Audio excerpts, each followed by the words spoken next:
Ternyata ada penjelasan baru nih dalam pantauan sidang sengketa pemilu di Mahkamah Konstitusi pada Kamis 4 April 2024, di mana mendengar saksi dari paslon 02 yang dihadirkan dalam persidangan dalam agenda hari ini.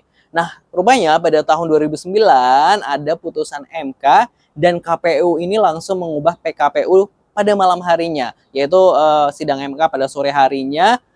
Hal itu dijelaskan oleh Hakim MK Arief Hidayat. Lalu bagaimana penjelasannya? Kita simak berikut ini. Kita cuplik langsung dari kanal YouTube Mahkamah Konstitusi yang kita upload ulang. Jangan lupa subscribe Aksa Nation.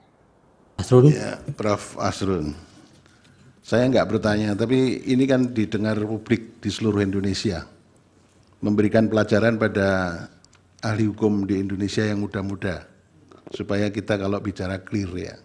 Saya pengen tidak bertanya, tapi pengen mohon untuk bisa dicermati bersama-sama sebagai pelajaran kepada seluruh masyarakat Indonesia. Begini Pak Asrun, di dalam halaman 5, makalahnya Prof. Asrun, itu ditulis begini, putusan Mahkamah Konstitusi bersifat self-executing. Memang secara teoretik, Pak Asrun sudah baca disertasinya Pak Marwarar kan? Baca Yang Mulia. Nah, kebetulan itu di Undip, Ya, saya ikut waktu itu ujiannya. Ya, karena saya juga waktu itu jadi dekan, jadi saya tahu persis. Ya, jadi putusan Mahkamah Konstitusi itu bersifat self-executing dan ada yang non-self. Nah, Pak Arsul bisa memasukkan ini sebagai self-executing. Ya, ya. Itu tidak masalah. Ya, karena guru besar itu berpendapat salah, siapa tahu nanti 10 tahun lagi malah jadi teori baru kan begitu kan. Jadi nggak masalah sebetulnya. Ya. Tapi terus begini, Pak Arsul menyamakan apa yang dilakukan oleh KPU dengan putusan 90 itu betul sudah dilaksanakan. Tapi kemudian kalau Pak Arsul menyatakan putusan Mahkamah nomor 102 garis miring PUU 6 Romawi tahun 2009 itu sama dengan apa yang dilakukan oleh KPU itu, mohon untuk dicek kembali. Saya belum bisa menyalahkan, tapi dicek kembali.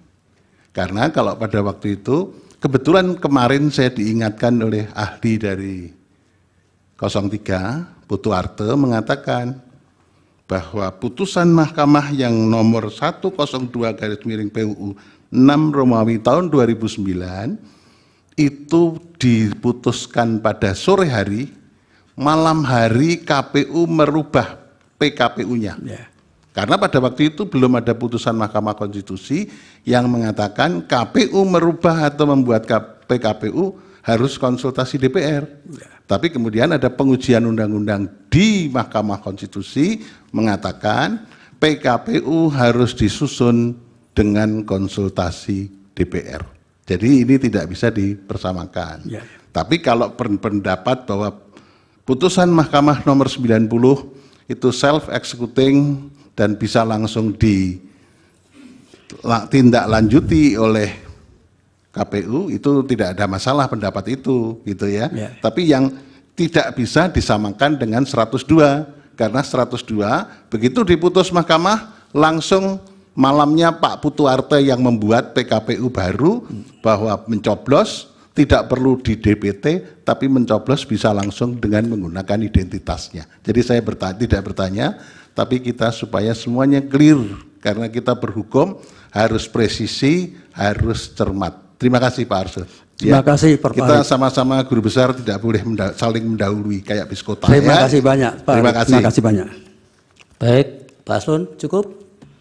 Cukup Yang Mulia. Baik. Terima kasih banyak. Kalau ada salah-salah ucap, mohon dimaafkan.